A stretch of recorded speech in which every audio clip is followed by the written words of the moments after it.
ये जो सार कथा आम चिंता कला बेले एबेकार परिस्थिति सारर अहेतुक दर बढ़ी जाइए। चाषी भाई मैंने आपण चाषर समुन्नत खाद्य सार परिचालन व्यवस्था ग्रहण करंतु।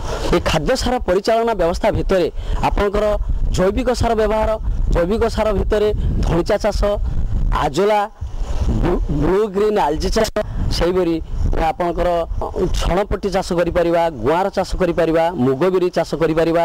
एही चाष करि सारिकी तार अवशेषांश आमे माटी रे मिसै पारले से जैविक सार माटी को देथाय। आपणकर जो जैवक्षारजान सार जनित खर्च आपणकर 25% कम हो पारिबो एवं या सहित आवश्यक करुवा फार्म यार्ड मैन्योर अर्थात कंपोस्ट खत व्यवहार करेंगे। जो 20 क्विंटाल जो आम जैविक खत आम कहूँ से गुड़ी को माटी दबा दरकार। एवं तो समय होती धान बुणा बा जमी प्रस्तुति समय से जैविक खत आपण मैंने जमी दिंतु। से भाई आम आउ गोटे प्रकार सार आम कहूँ बायो सार बा बायो फर्टिलाइजर। युड़िक है राइजोबियम, एजोटोबैक्टर, एजोस्पिरिलम एवं फॉस्फोसल्बिलाइजिंग बैक्टीरिया। एजोटोबैक्टर, एजोस्पिरिलम वायुमंडल थिबा जैवक्षारजान सार को आनी एवं माटी रे विबंधन करके रखि थांती एवं माटी को जोगै थांती।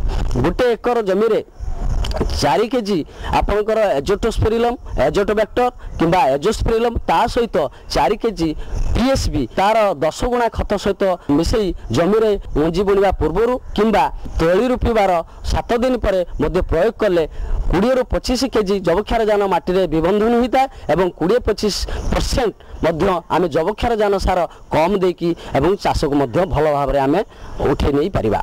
आ जो थे कि आम रासायनिक सार प्रयोग द्वारा ताहा आम पाई पार न था। से समुन्नत खाद्य सार परिचालन व्यवस्था भितर आम बायो फर्टिलाइजर मध्य ग्रहण करवा। ता द्वारा मध्य आमर जो माटी रे जो आमर रासायनिक सार व्यवहार हुए तार 1/4 जे आम कम दे सभा शेष जो रासायनिक सार आम दौचे ताहाकू जेतेबेले दरकार एवं जो समय दरकार एवं जो सार बजार दर कम अच्छी ताहाकू आवश्यक मुताबक माटी परीक्षा मुताबक ताकू बजार किणी आम प्रयोग करवा। एठी चाषी भाई माने आउ परिचालन व्यवस्था भितर आउ गोटे कथा प्रति दृष्टि देवे।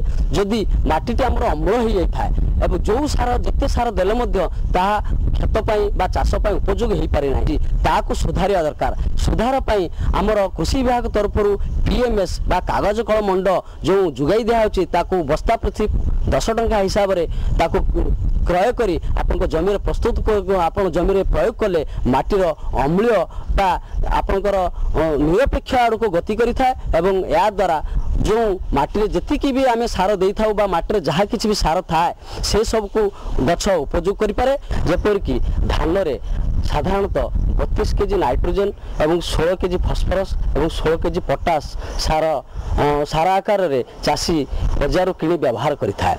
यदि आपनकर एकक सार हिसाब रे यूरिया सार, सिंगल सुपर फॉस्फेट, पोटास सार व्यवहार करथंती एकर प्रति आपनकर 1442 टंका खर्च होता है। से भाई आपन जदि 12-32-16 व्यवहार करके धान चाष करुथंती एकर प्रति 1352 टंका खर्च होता है। आपन जदि 10-26-26 को व्यवहार कर धान चाष करुथंती एकर प्रति 1755 टंका आपनकर खर्च होता है। से भाई डीएपी सार को जदि व्यवहार करचंती एकर प्रति 1638 टंका खर्च होता है। एवं आपन जदि 20-20 सुनतर व्यवहार करचंती एकर प्रति 1624 टंका खर्च होता है। तो यही जो तुलनात्मक दर आपण को दिहला एथिरे आपण माने अनुमान करि पारथुबे निश्चय 12-32-16 देले आपनकर खर्च कम हम यह करने द्वारा चाषी लाभवान हो पारे एवं तार जो चाष प्रति वितस्पृह हो पड़ुची से क्षांत रही माटी तार जो उर्वरता शक्ति बजाय रही